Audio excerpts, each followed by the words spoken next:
September 12, 2023. A date that changed the Nigerian music industry forever.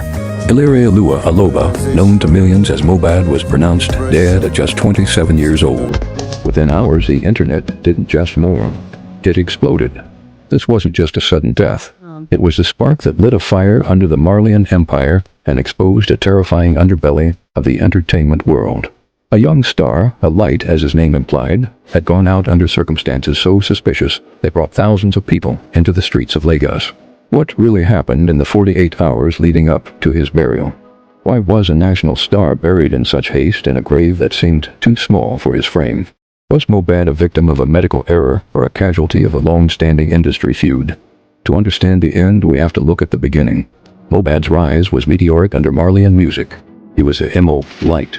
But by 2022, the light was fading.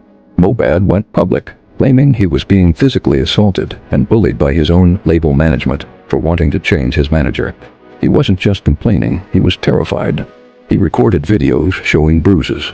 He wrote petitions to the police claiming his life was in danger. If a citizen filed formal petitions claiming his life was under threat by powerful figures, why was no protection granted?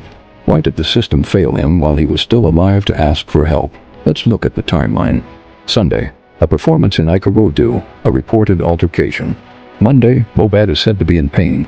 An auxiliary nurse is called to his home to administer an injection. Tuesday, he is gone. The speed of his burial, less than 24 hours after his death, raised every red flag in the book. Why the rush? Why the broken neck in the casket?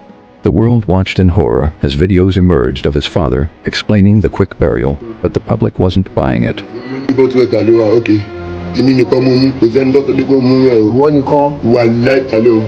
forensic questions.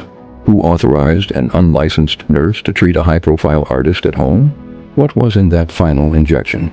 Why did the CCTV in his residence reportedly go off during the most critical moments? The outcry forced the government's hand. The body was exhumed for an autopsy. Major suspects, including his former boss, Naira Marley, and associate Sam Larry, were taken into custody for questioning. But as the toxicology reports trickled in months later, they were inconclusive due to the decomposition of the body, a direct result of that hasty burial. Deep dive questions. Is the inconclusive autopsy a result of scientific limitation or institutional interference? How has this case changed how record labels in Nigeria treat their artists?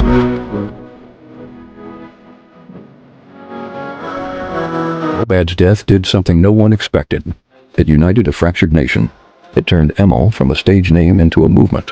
While the legal battle drags on in the corridors of the Lagos Coroner's Court, his music has climbed global charts, a bittersweet reminder of a talent stolen too soon. The final questions for the audience. Do you believe the truth will ever fully come out in a system where the powerful hold so much sway? Was Mohbad's death a turning point for the Afrobeats industry, or will things eventually return to business as usual? The case is still active. The questions are still burning. What do you think really happened to the light of Lagos? Drop your thoughts in the comments. If you want us to stay on this case as new court documents are released, subscribe and turn on notifications. This is your channel name, keeping the light on the truth. Ask about me. Want to leave me, but won't move me. I'm alone, go listen me. Seke bula. I'm still getting my moolah. Dollar per lunera. Ikú tó pàyà tíṣà ó lè pa àwọn nígbà tí ló ń follow ẹyẹ ló ń follow kí ló rìn nílẹ̀ àwọn èèyàn ló máa rìn nílẹ̀ má tẹ̀mí ìpàlẹ̀ òkòkò má tẹ̀jí rẹ̀ mọ́lẹ̀ kó má bàjẹ́ sílẹ̀ ìwọ ló máa fi gúnlẹ̀ wọ́n máa so ìjà mẹ́ta gbòòsà àbí lòlògùn gbà fún mi ló.